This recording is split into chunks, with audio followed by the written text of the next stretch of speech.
Bismillahirrahmanirrahim. Assalamualaikum warahmatullahi wabarakatuh. Perkenalkan, nama saya Ahmad Aprianto, NIM A971230001. Di sini saya akan mempresentasikan hasil analisis tentang asesmen di ruang kelas. Untuk mata pelajarannya yaitu Informatika, kelas 10 SMK, fase E. Kemudian untuk capaian pembelajarannya yaitu pada akhir fase E, peserta didik mampu memahami peran sistem operasi dan mekanisme internal yang terjadi pada interaksi antara perangkat keras, perangkat lunak, dan pengguna. Kemudian untuk tujuan pembelajarannya ada 3. Yang pertama yaitu memahami sistem komputer, hardware, software, dan brainware, cara kerja perangkat komputer, serta perangkat pendukungnya. Kemudian yang kedua yaitu mengidentifikasi berbagai perangkat komputer dan mampu menjelaskan cara kerja perangkat komputer tersebut. Kemudian yang ketiga yaitu mensimulasikan bagaimana komponen-komponen komputer bekerja dalam sebuah sistem komputer. Untuk materi ajarnya yaitu komputer dan komponen penyusunnya, yaitu berupa input, proses, dan output. Untuk jenis asesmennya yaitu formatif. Kemudian bentuk asesmennya ada 3 yaitu observasi, esai singkat, dan unjuk kerja.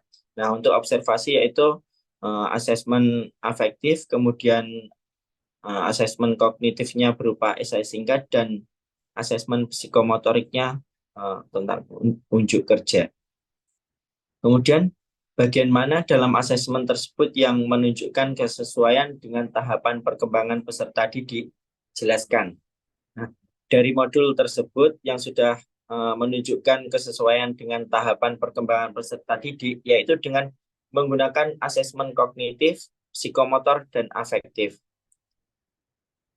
Berikut untuk kegiatan yang dilakukan dalam asesmen yang digunakan. Untuk kegiatan kognitif, yaitu tes dilaksanakan secara tertulis dengan bentuk esai singkat. Kemudian untuk psikomotor, yaitu peserta didik membuat laporan kelompok tentang macam-macam komponen komputer.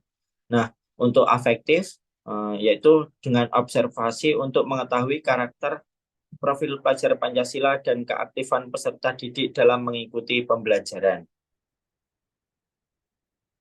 Kemudian yang selanjutnya yaitu bagian mana dalam asesmen tersebut yang menunjukkan kesesuaian dengan perlunya mempertimbangkan aspek lingkungan, budaya, dan karakteristik peserta didik. Jelaskan.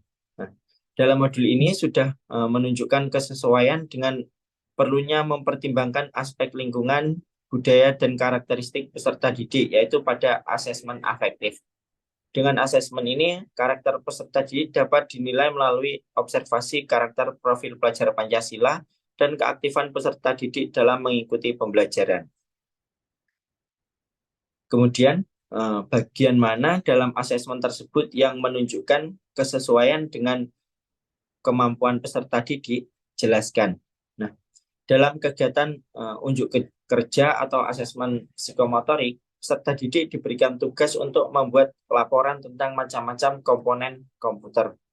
Jadi untuk prakteknya atau unjuk kerja nanti peserta didik itu dibuat secara berkelompok untuk membuat laporan tentang macam-macam komponen komputer.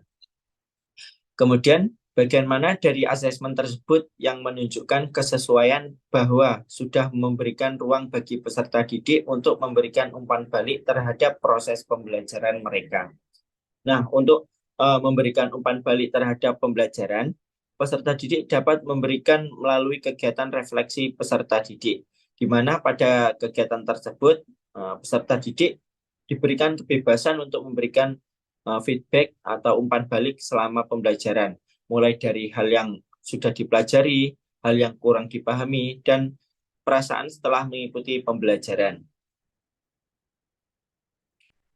Kemudian yang terakhir yaitu, jika Anda menjadi guru di kelas tersebut, hal apa yang ingin Anda tingkatkan untuk lebih memaksimalkan efektivitas asesmen dengan memperhatikan tahapan perkembangan peserta didik, lingkungan budaya, dan karakteristik peserta didik, serta kemampuan peserta didik. Tuliskan pendapatmu secara lengkap. Nah, jika saya menjadi guru di kelas tersebut, maka saya ingin merancang pembelajaran yang lebih berpusat kepada peserta didik dan memanfaatkan teknologi dalam pembelajarannya. Misalnya ketika memberikan pertanyaan pemantik, di sini saya akan menggunakan memanfaatkan platform Mentimeter, di mana nanti peserta didik itu bisa menuangkan idenya dalam platform Mentimeter. Kemudian untuk asesmen formatif, di sini saya akan memanfaatkan platform Quizzes untuk pengerjaan proyek secara berkelompok. Saya memanfaatkan Canva, di mana dengan menggunakan Canva ini peserta didik dapat berkolaborasi dengan peserta didik lainnya untuk mengerjakan tugas yang diberikan. Nah, untuk asesmen formatifnya, saya menggunakan kuis tersebut supaya pembelajaran itu lebih menarik. Siswa lebih tertarik tentang kuis yang diberikan. Karena dengan platform kuisis ini, jawaban yang benar, kemudian kecepatan menjawab peserta didik itu diperhitungkan. Sehingga yang jawaban benar dan menjawab dengan cepat nanti akan mendapatkan posisi paling atas. Sekian presentasi atau hasil analisis tentang asesmen di ruang kelas yang sudah saya kerjakan. Kurang dan lebihnya saya mohon maaf. Saya akhiri. Wabillahi taufiq wal hidayah. Wassalamualaikum warahmatullahi wabarakatuh.